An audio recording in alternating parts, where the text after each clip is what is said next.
Arturas Snukis. Zini, ko nozīmē Snukis? Žagars lietuviski, jā.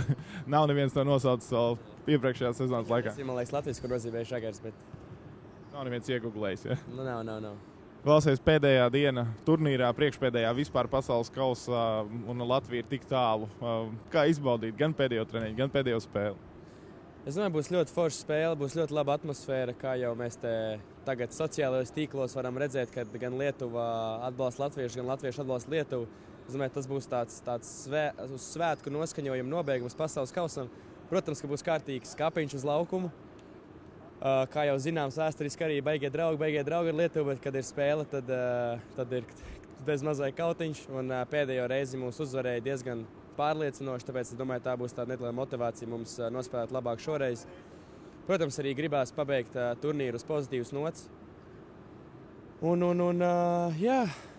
Jāmēģina, lai arī tā spēle varbūt nav tā, mums nav īsti par ko cīnīties tādā ziņā lielākā bildē, bet, protams, gribās mēģināt izbaudīt, kamēr vēl ir tā iespēja spēlēt tajā pasaules kausā.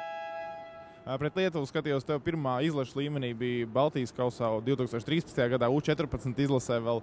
Esi vairāk nekā 10 spēles aizdījis, noteikti arī jauniešu vecumā ar klubiem lietuviešu. Kā tu noraksturot to, kāds tev ir bijis ceļš un tās cīņas pret lietuviešiem arī jauniešu vecumā? Es biju tas vēlais bērns saucamais, es vēlāk pieaugu, vēlāk nobriedu, paliku spēcīgāks. Tā kā man gāja grūti jauniešu vecumā pret leišiem, jo viņi vienmēr bija tādi fiziski un ļoti spēcīgi aizsargi tieši. Un tad es tajos jauniešu vecumos tīrus talantu kaut kādu mēģināju apspēlēt, bet dažreiz sanāca, bet lielākoties viņi man tur nospied nost, tāpēc tādas nepatīkams varbūt atmiņas ir tieši jauniešu vecumā. Bet pēc kaut kādu 18 jau es domāju, kad lēnā garā jau sāk izlīdzināties tas veču basīts arī ar bērnu basketbolu. Tā kā paliek labāk. Līdz kautiņiem nav nekad bijis? Nē, īsti nav. Tīpaši savu vecumu, kad ar vienaudžiem spēlē, tad jau tur pārsvarā 1-2 labi draugi ir, un tad drīzāk tāds patīkam spēlēt. Tīpaši spēlēs, kur varbūt nav tā lielākā nozīme jauniešu vecumā. Es domāju, ka kādas pārbaudas spēles daudz bijuši. Brīžiem sanāk arī parunāties, tā kā ir patīkami. Bet jā, kāda izskatās Lietuva līdz šim un kā mēs viņus varam pārsteigt? Izskatās viņi ļoti labi. Protams, viņiem grupā, man liekas, nebija neviens zaudējums. Izdevās uzvarēt arī Ameriku. Varbūt savā ziņā tas arī viņi pārdega un neizdevās tā labākā spēle ceturtdaļfinālā. Bet Lietuva vienmēr ir bijusi laba basketbola komanda. Gan sen apakaļ, gan tagad vienmēr ir bijusi basketbola, tā teikt, liela valsts. Kaut gan viņi nav liela valsts, viņi ir maziņi tāpat kā mēs. Mums prieks par viņiem, cerams, ka viņiem prieks par mums.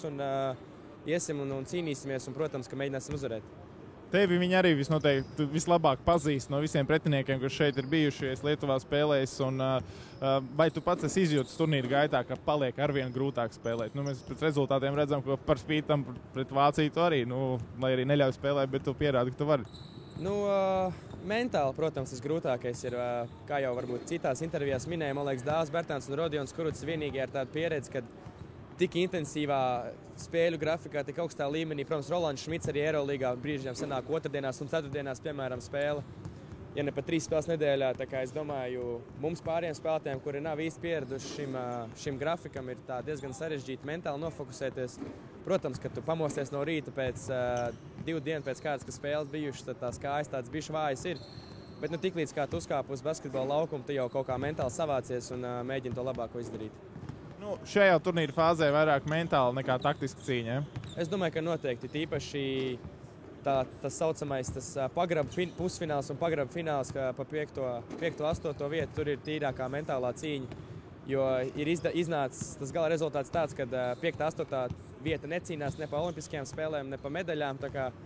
Tur ir vairāk tāds mentāls un tāds goda vārds, kad tu spēlē uz savu godu, mēģini vienkārši uzvarēt cik vien vari un, protams, savu valstu lepni padarīt. Paldies, lai izdodas. Pēdējais treniņš pasaules kausā aizvadīts. Šodien Latvijas basketbola ēdienkartē Lietuva. Labu apetīti vēlot! Atgādinu, ka spēle pēc Latvijas laika 15:30. Reinis Hošnieks, Normons Pavlovskis, Latvijas televīzija, Manilā.